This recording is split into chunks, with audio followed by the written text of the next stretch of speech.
Brian Koberger dipenjara seumur hidup, tapi dia berharap bisa mengubah itu. Apakah dia punya peluang? Wah, tantangan yang dia hadapi sangat berat. Itu seperti saya mencoba mendaki Gunung Everest untuk pertama kalinya tanpa tali dan oksigen. Dan tebak apa? Koberger punya orang-orang yang mendukungnya, dan mereka mengirimkan uang kepadanya. Saya akan memberitahu Anda nama dermawan terbesarnya. Saya Anjanette Levy, dan ini adalah Crime Fix.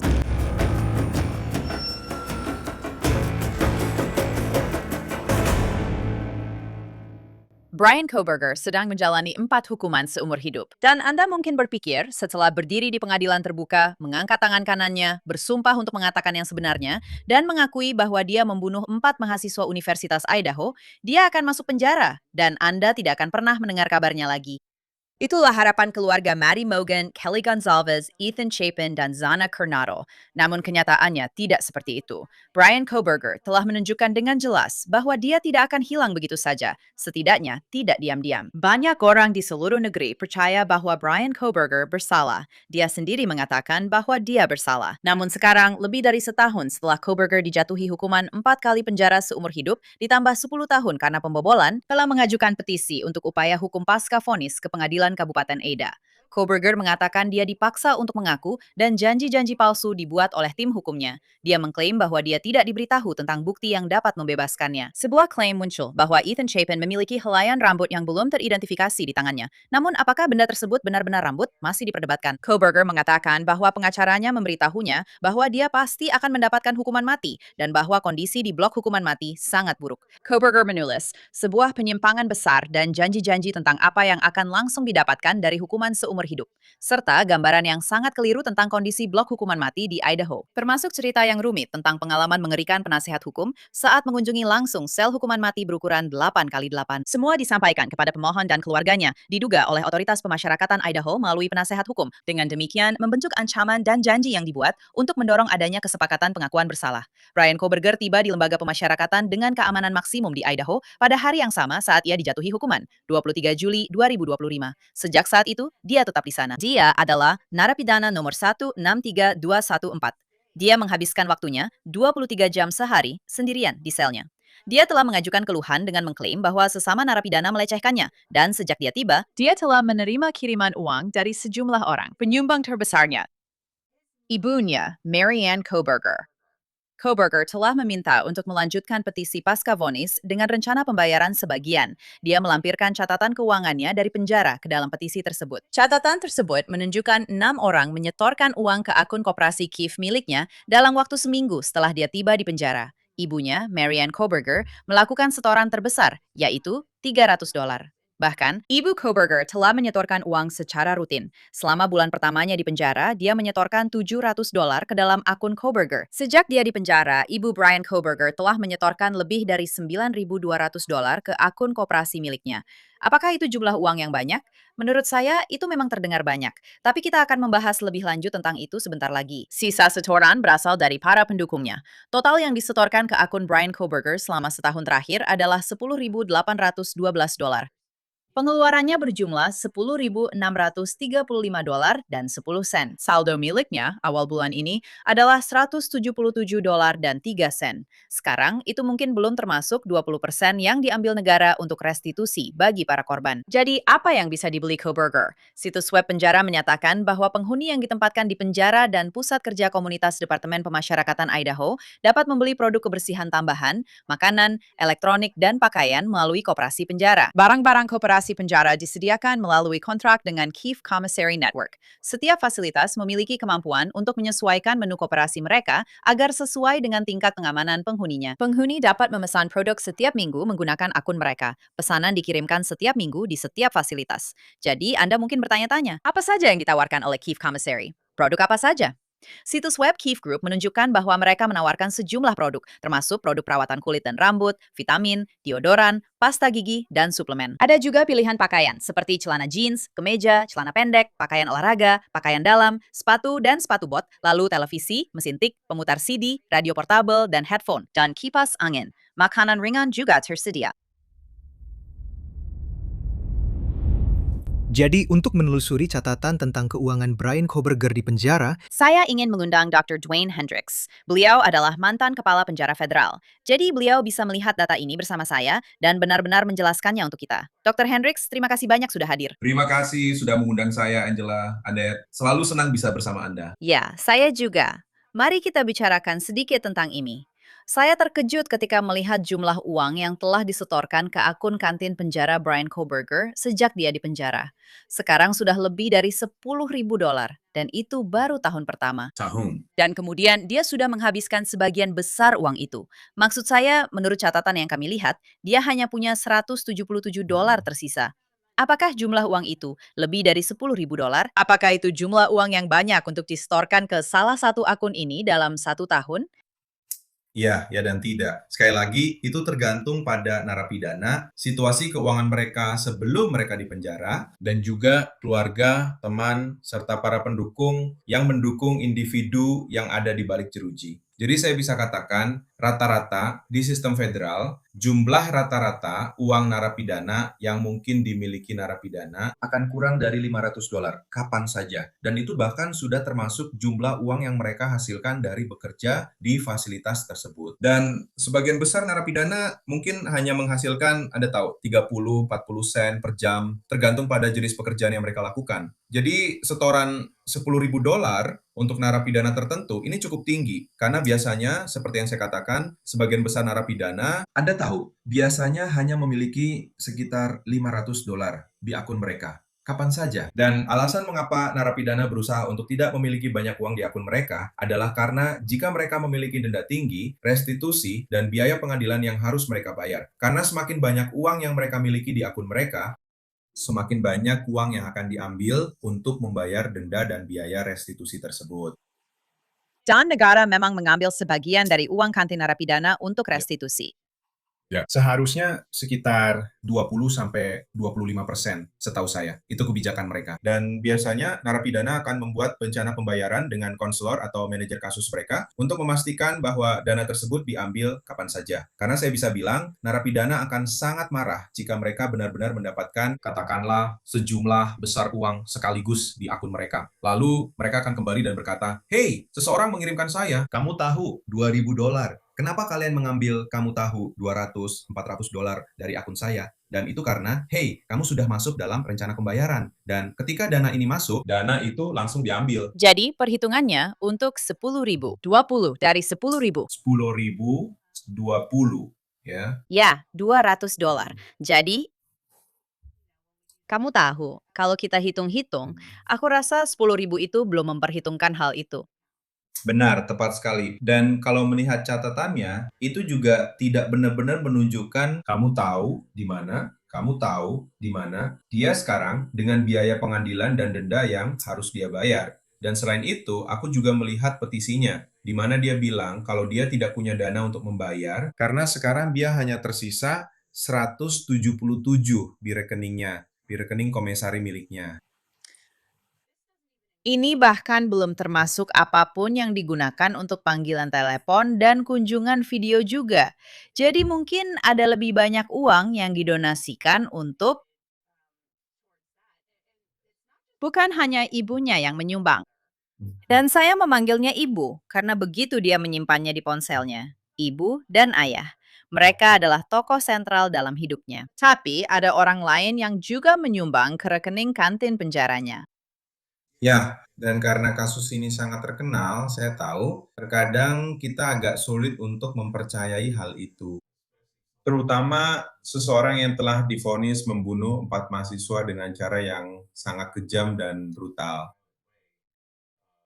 Bahwa dia akan menarik perhatian sebesar ini sehingga orang-orang di luar keluarga, teman, atau rekan dekat yang dikenalnya sebelum kasus ini benar-benar mau menyumbang ke dananya.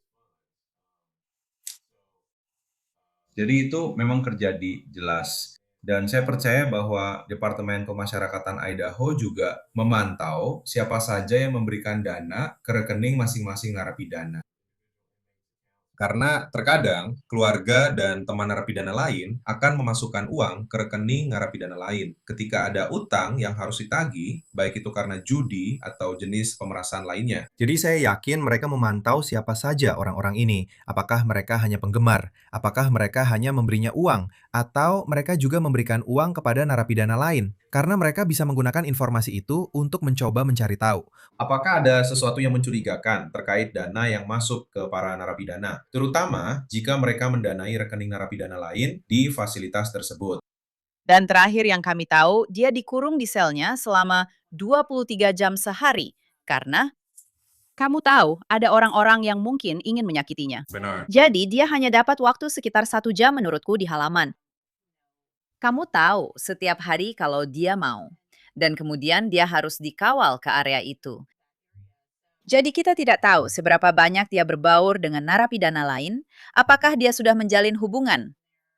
Atau jika, seperti saat dia di penjara Kabupaten Latah, menghabiskan waktu sepanjang hari melakukan panggilan video dengan ibunya. Mungkin itu sedikit dari keduanya atau campuran dari semua hal itu, tergantung pada siapa yang dipindahkan ke blok sel, siapa yang ada di sampingnya, siapa yang ada di seberang lorong darinya. Karena para narapidana memang berkomunikasi. Sangat menarik bagaimana mereka melakukannya. Mereka juga saling mengirim barang melalui sel, dan kami menyebutnya sebagai tali pancing. Mereka akan menempelkan catatan pada sesuatu.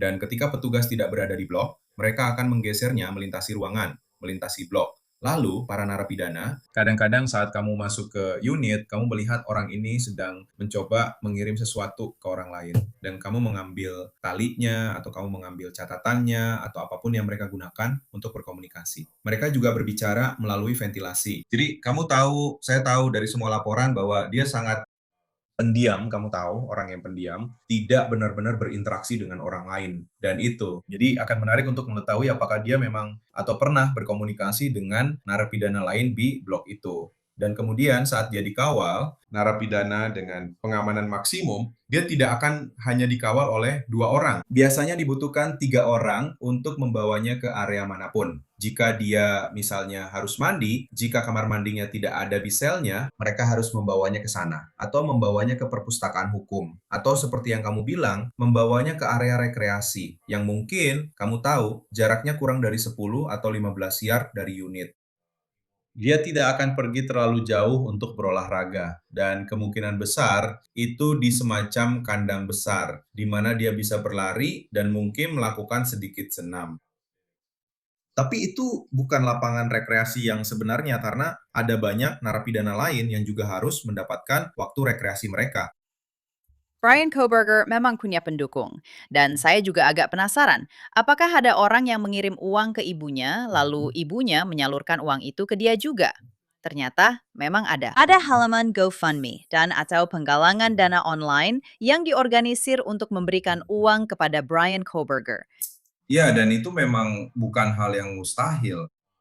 Mereka mungkin, Anda tahu, melakukan pendanaan dari pihak ketiga dan penggalangan dana untuk dia. Karena dia berusaha untuk mungkin mendapatkan persidangan dan menarik kembali perjanjian pengakuan bersalahnya yang membuatnya mengaku bersalah atas pembunuhan-pembunuhan itu. Saya yakin dia harus membayar beberapa biaya hukum. Dan saya yakin uang itu mungkin tidak akan langsung masuk ke rekening narapidana miliknya. Saya yakin dana itu kemungkinan akan melalui keluarganya atau seseorang yang dekat dengannya, atau firma hukum manapun yang dia pilih untuk mewakilinya dalam usahanya mendapatkan persidangan dan menarik kembali perjanjian pengakuan bersalahnya. Jadi, itu jelas bukan sesuatu yang mustahil terjadi, bahwa ada penggalangan dana yang dilakukan melalui pihak ketiga, melalui orang tuanya. Karena kalau dia bukan berasal dari keluarga yang mampu, kamu tahu, lalu dari mana dana ini berasal untuk bisa mengirimkan, kamu tahu, $10.000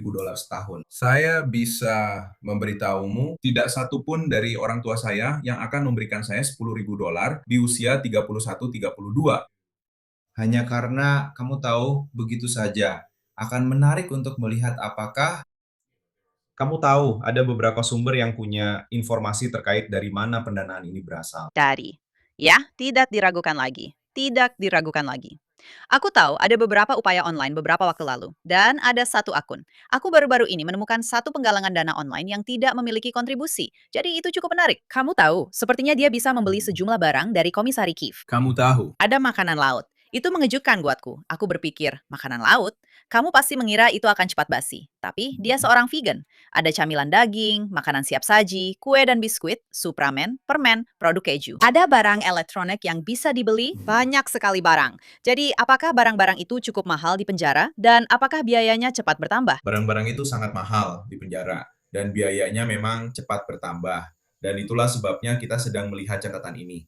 Maksud saya, dia menghabiskan lebih dari $100 setiap kali dia pergi ke komisari. Dan kamu tahu, lagi, saya yakin mereka punya, kami menyebutnya common fare untuk orang-orang yang tidak makan daging di dalam penjara atau fasilitas tahanan. Jadi kemungkinan besar dia mungkin menjalani menu common fare dalam hal asupan makanannya jika dia belum mengubah pola makannya. Tapi sangat sulit untuk membeli barang di komisari yang sesuai dengan pola makan tanpa daging, terutama dengan makanan ultra olahan yang tinggi gula dan natrium. Jadi akan sangat menarik untuk melihat apakah uang yang dia keluarkan di komisari itu terkait dengan makanan atau barang lain yang bisa dia beli. Kamu tahu, dalam hal menonton film atau mengunduh musik atau hal-hal lain seperti itu, atau apakah dia menghabiskan uang itu untuk membayar orang lain di unit agar dia tetap aman selama dia di penjara di fasilitas keamanan maksimum di Idaho? Dr. Hendricks, seberapa umum hal ini terjadi pada seseorang yang didakwa atas kejahatan mengerikan dan sudah mengaku bersalah? Dia bilang dia melakukannya. Sekarang dia bilang dia dipaksa, diberi janji palsu, dan dibohongi. Seberapa sering hal ini terjadi, lalu seorang narapidana tiba-tiba muncul dan berkata, saya ingin menarik kembali pengakuan saya. Saya ingin mencabutnya, dan sekarang saya ingin diadili.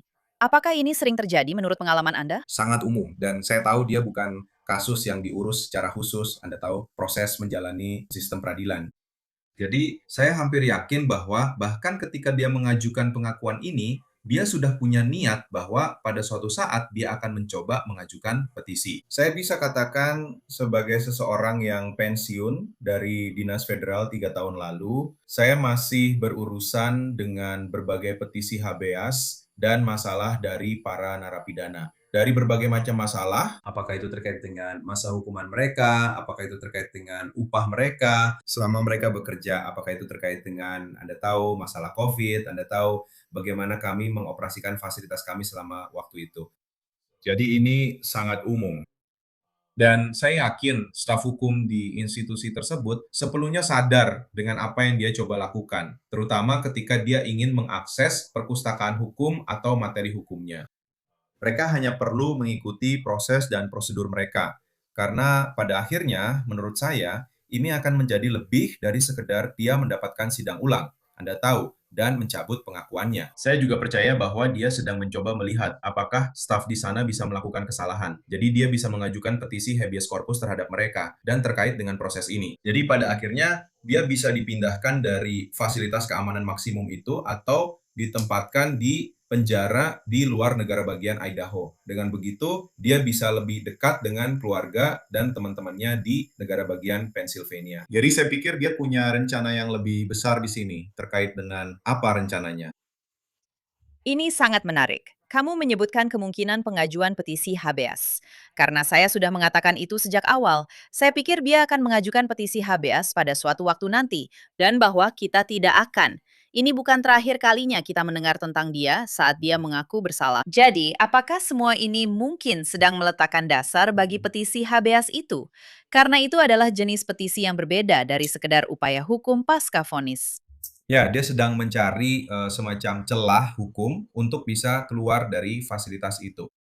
Entah itu ke tempat dengan tingkat keamanan yang lebih rendah di Idaho, atau mungkin menjadi tahanan titipan di tempat yang lebih dekat dengan keluarganya. Dan sekali lagi, kami menyebut mereka sebagai orang yang berpura-pura sakit. Dia terdengar seperti narapidana yang suka berpura-pura sakit dan terus-menerus mengajukan permohonan serta terus-menerus memastikan bahwa staf melakukan pekerjaan mereka. Karena pada akhirnya, jika dia bisa menemukan masalah dengan apa yang mereka lakukan, dia akan mencari cara untuk mencoba keluar dari fasilitas itu. Dan seperti yang saya katakan tadi, untuk bisa lebih dekat dengan keluarganya. Dan pada akhirnya, yang dia cari adalah kebebasan. Tapi menurut saya, sekarang ini dia lebih mencoba meletakkan dasar agar dia bisa keluar dari unit J di fasilitas keamanan maksimum di Idaho itu.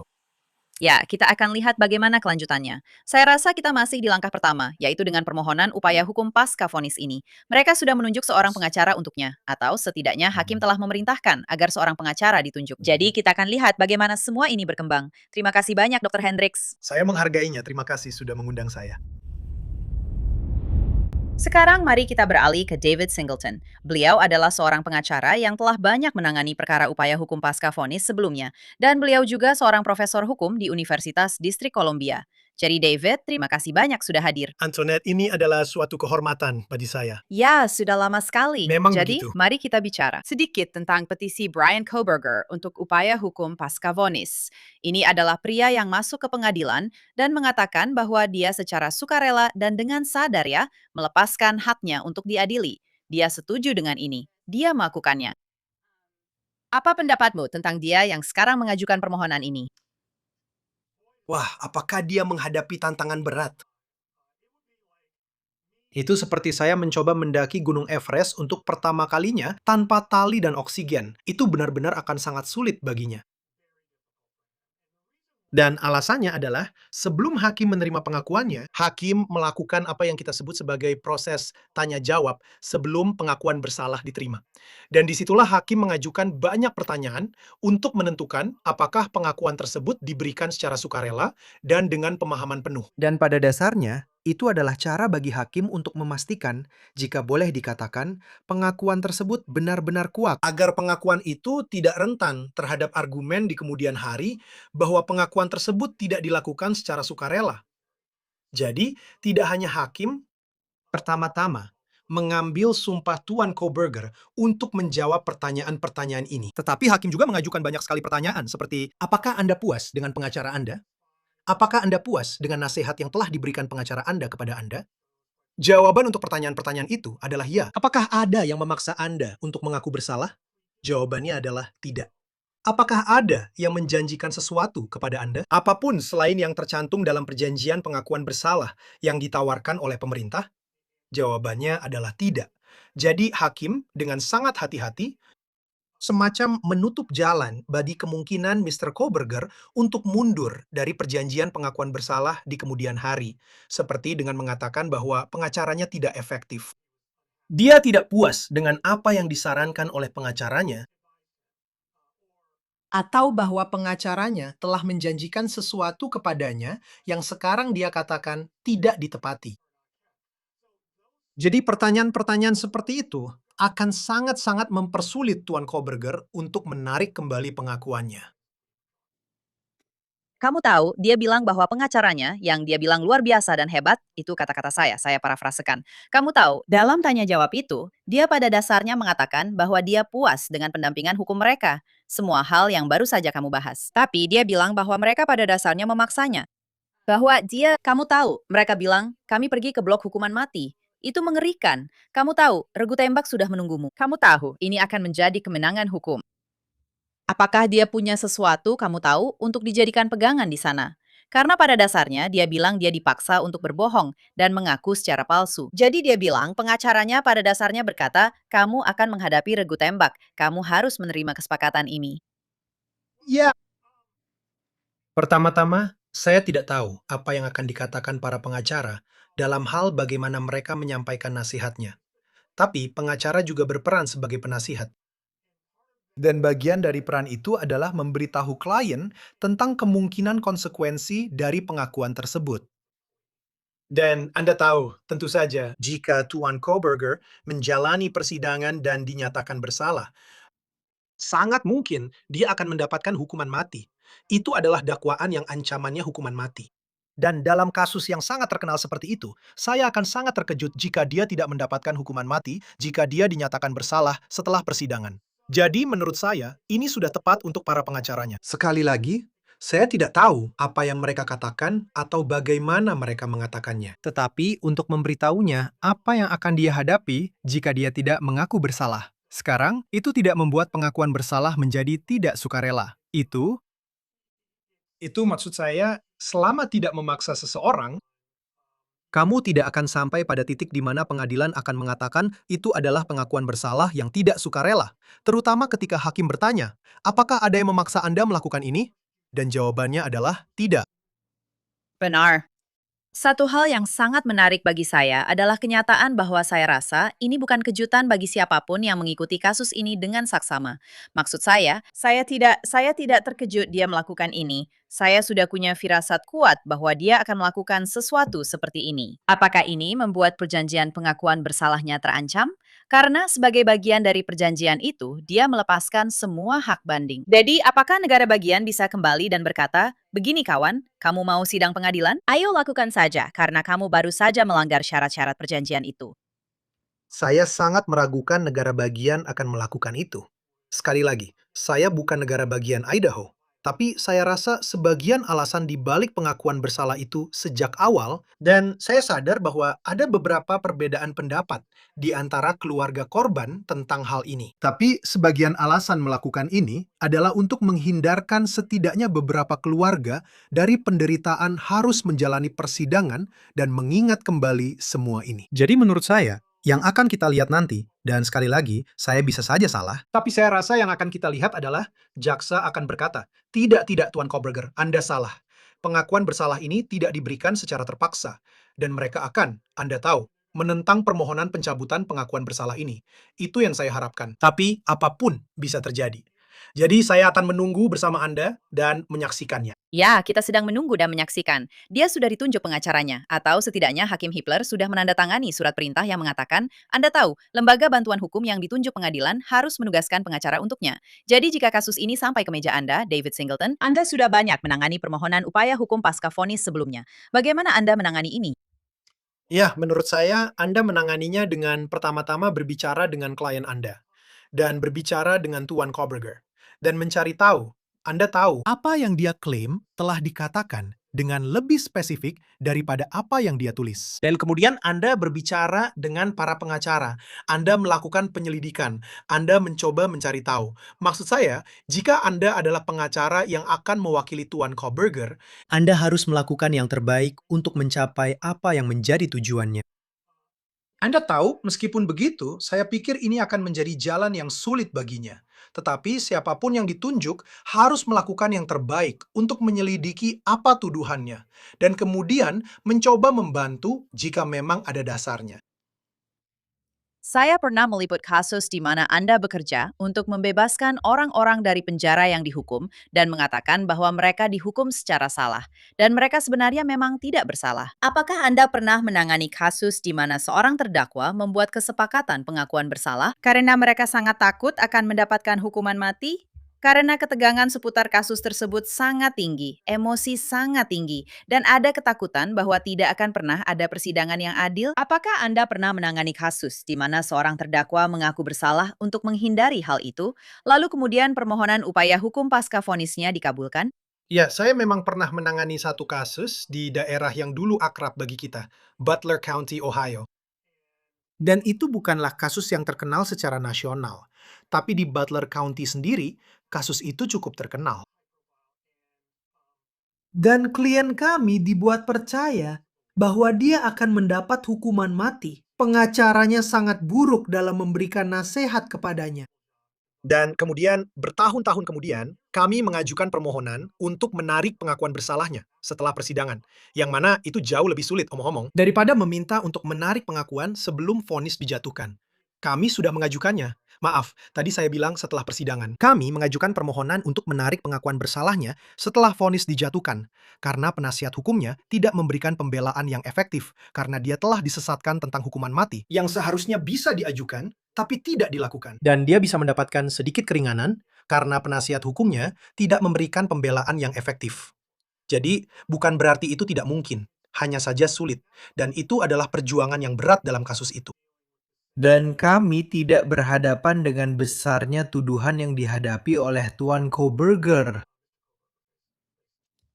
Ya, akan menarik untuk melihat bagaimana hasilnya. Saya harap Anda akan kembali dan berbicara dengan kami lagi tentang hal ini. David Singleton, terima kasih banyak. Sama-sama, Annette. Hakim Hipler, Anda ingat dia? Dia memerintahkan kantor pembela umum untuk menunjuk penasehat hukum, seorang pengacara untuk Brian Koberger dalam upaya pasca vonisnya. Ingat, Anda dapat membaca seluruh berkas kasus Brian Koberger dan petisi pasca vonisnya di aplikasi baru kami, Law and Crime Plus. Silakan lihat. Dan itulah akhir dari episode Crime Fix kali ini. Saya Anjanette Levy, terima kasih banyak sudah bersama saya. Sampai jumpa di sini lagi, lain waktu.